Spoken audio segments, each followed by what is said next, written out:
Hey guys, this is एसएफडीसी पाठशाला। और इससे पहले वाले वीडियो में मैंने आपको सोकल बताया था, तो होप कि आपको सोकल समझ में आया होगा। मैंने क्वेरी करना सिखाया था, कुछ कंडीशंस लगाने बताए थे, तो होप कि आप लोगों को वो चीज़ें समझ आई होगी। तो अभी इस वीडियो में मैं आपको एसओएसएल के बारे में बताता हूँ। मतलब एसओएसएल का मतलब है सेल्सफोर्स ऑब्जेक्ट सर्च लैंग्वेज। मतलब हम कुछ सर्च कर पाते हैं सेल्सफोर्स के ऑब्जेक्ट से, वो एसओएसएल में ऐसे ऑपरेशंस करे जाते हैं। जैसे कि मैं एक सिंपल एग्जांपल लेकर के आपको एक्सप्लेन करना चाहता हूँ कि मैंने 5 ऑब्जेक्ट बनाए हैं और 5 ऑब्जेक्ट पे, हर ऑब्जेक्ट पे नेम फील्ड तो होता ही है, तो वो नेम फील्ड है। और उसमें से 3 ऑब्जेक्ट पे मैंने रोहित करके लिखा है, 3-3 4-4 ऐसे रिकॉर्ड बनाए हैं। अब मैं चाहता हूँ कि मैं भूल गया कि मैंने कहाँ कहाँ किस किस ऑब्जेक्ट पे रोहित करके ऐसे, मतलब रोहित के नाम से नेम रख करके अब रिकॉर्ड क्रिएट किया है, ये मैं भूल चुका हूँ। तो अब एसओएसएल मेरी उसमें मदद करेगा। तो जैसे कि मान के चलो कि अपना इट्स इमरजेंसी जनरेटर करके ही मैं नाम ले लूँ, तो ऐसा कहाँ कहाँ है, किस किस रिकॉर्ड पे है, मतलब कितने रिकॉर्ड है इसके, ये मेरे को जानना है, उसकी आईडी जाननी है। तो मैं इसके लिए एसओएसएल का यूज़ करूँगा। तो एसओएसएल का सिंटेक्स सिंपल है, फाइंड, मतलब फाइंड करके तो जो आप चाहते हो, लाइक दैट। जैसे कि आप यहीं पे उसका भी लिख सकते हो, क्वेरी एडिटर में ही आप लिख पाते हो उसके लिए जो मतलब आप रिटर्न चाहते हो। सो लाइक मैंने लिखा फाइंड, और इस तरीके से उसका सिंटेक्स है। और यहाँ पे हम लिख पाते हैं जो हम फाइंड करना चाहते हैं। मैंने लिखा फाइंड इट्स इमरजेंसी जनरेटर, मतलब जितने भी ऑब्जेक्ट पे, कहीं भी, किसी भी ऑब्जेक्ट पे, किसी भी फील्ड पे अगर ऐसा कुछ एग्जिस्ट करता तो मेरे को वो फाइंड करके दो।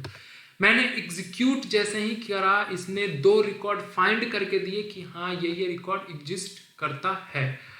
अब इसमें मैं और भी आगे चीजें कर सकता हूं, जैसे कि इन नेम FIELDS फील्ड्स, अगर सिर्फ नेम फील्ड्स पे हो तभी फाइंड करके दो, अदरवाइज नहीं दो, क्योंकि मेरे को लगता है ये 2 ही रिकॉर्ड है। तो आई थिंक इस बार फिर से 2 ही रिकॉर्ड दे। तो हाँ, ओके, 2 ही रिकॉर्ड इसने दिया क्योंकि नेम फील्ड पे ही इट्स इमरजेंसी जनरेटर करके है। उसके अलावा अगर आप यहाँ देखोगे अपॉर्चुनिटी पे मैंने जो ये करके रखा था, तो इसमें 2 रिकॉर्ड्स होंगे डेफिनेटली। तो हम ऑब्जेक्ट के हिसाब से भी इसको फिल्टर कर सकते हैं। तो मैं यहाँ लिख सकता हूँ रिटर्निंग अपॉर्चुनिटी, राइट। अब एग्जीक्यूट करता हूं तो फिर से 2 रिकॉर्ड इसने मेरे को दे दिया। सपोज मैं यहाँ पे लिख देता अकाउंट, तो अकाउंट पे ऐसा कुछ एग्जिस्ट ही नहीं करता, तो ये मेरे को 0 रिकॉर्ड रिटर्न करके देगा। सी 0 रिकॉर्ड इसने रिटर्न करके दिया। तो होप कि आपको ये चीजें समझ में आई होगी कि एसओएसएल काम कैसे करता है। आप यहाँ पे developer.salesforce.com के इस पे जाओगे, मतलब ब्लॉग पे जाओगे, तो आप यहाँ पे देखो कुछ एग्जाम्पल्स इन्होंने दिया है जो कि मैंने कवर किया। कि जैसे देखो इन्होंने कहा फाइंड जॉन, आप जॉन को फाइंड करो किसी भी ऑब्जेक्ट पे है तो, या फिर आप जॉन स्मिथ को फाइंड करो। आप जॉन स्मिथ को फाइंड करो नेम वाले फील्ड में और लीड वाले ऑब्जेक्ट में। उसके बाद इसने बताया कि जॉन स्मिथ को फाइंड करो नेम वाले फील्ड में और लीड के फोन नंबर और नेम के साथ। लाइक मैंने अगर ऐसे यहां पे लिखा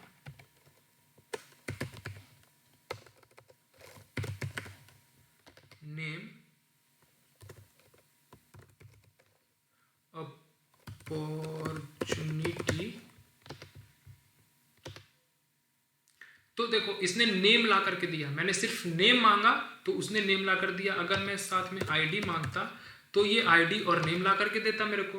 देखो आईडी और नेम, मतलब कि और भी जो चीजें मैं चाहता हूँ इसके साथ, लाइक मैंने अगर बोल दिया कि टाइप भी लेकर के आ जाओ, तो ये मेरे को टाइप भी ला करके देता। सी, तो मतलब इस तरीके से हम कोई कोई फील्ड्स भी चाहते हैं तो वो लेकर के आ सकते हैं, ऐसे बगल में बोल करके। और ऐसे बाय डिफॉल्ट इसने सिर्फ आईडी ला करके दिया था, जैसा कि आपने देखा था बाय डिफॉल्ट इसने सिर्फ आईडी ला करके दिया था। तो इस तरीके से जैसे देखो एक इसने लिखा है कि find John Smith in name fields returning lead में name phone number where clause भी आप लगा सकते हो, वेयर डेट, ये भी कुछ भी मतलब डेट करके, या फिर वेयर इज डिलीट ट्रू ऐसा करके, मतलब आप यहाँ पे पूरा का पूरा वेयर काउस लगा सकते हो। आप यहाँ पे ऐसे भी कर सकते हो कि लीड से भी चेक कर, कॉन्टैक्ट से भी चेक करो, अपॉर्चुनिटी से भी चेक करो, ऐसा कुछ भी आप कर सकते हो। और भी बहुत सारी चीज़ें इसमें दी गई हैं, मतलब कि आप मतलब और आगे जब मैं एसओएसएल में आऊँगा तो और भी एसओएसएल की चीज़ें क्लियर होगी आपकी। फिलहाल आई थिंक जो चीज़ें मैंने आपको करके दिखाई वो क्लियर हुई होगी। मतलब जनरली मैं फाइंड कर रहा हूँ ऐसे करके, फाइंड सिर्फ अगर नेम करना चाहूँ तो ये नेम फील्ड से करना चाहूँ तो ये ऑब्जेक्ट से रिटर्न करना चाहते हो, और उस ऑब्जेक्ट में क्या क्या रिटर्न करना चाहूँ वो मैं यहाँ लिख करके ऐसे सर्च क्वेरी काम करती है। तो होप कि ये वीडियो आपको समझ में आई होगी, और अगर आई तो प्लीज़ लाइक कर दो, और अगर कहीं पे कुछ छूट गया हो या आपको कुछ समझ ना आया हो देन प्लीज़ कमेंट, और वीडियो कैसी लगी कमेंट करके फीडबैक जरूर देना। तब तक के लिए मैं कहूँगा thank you and keep watching.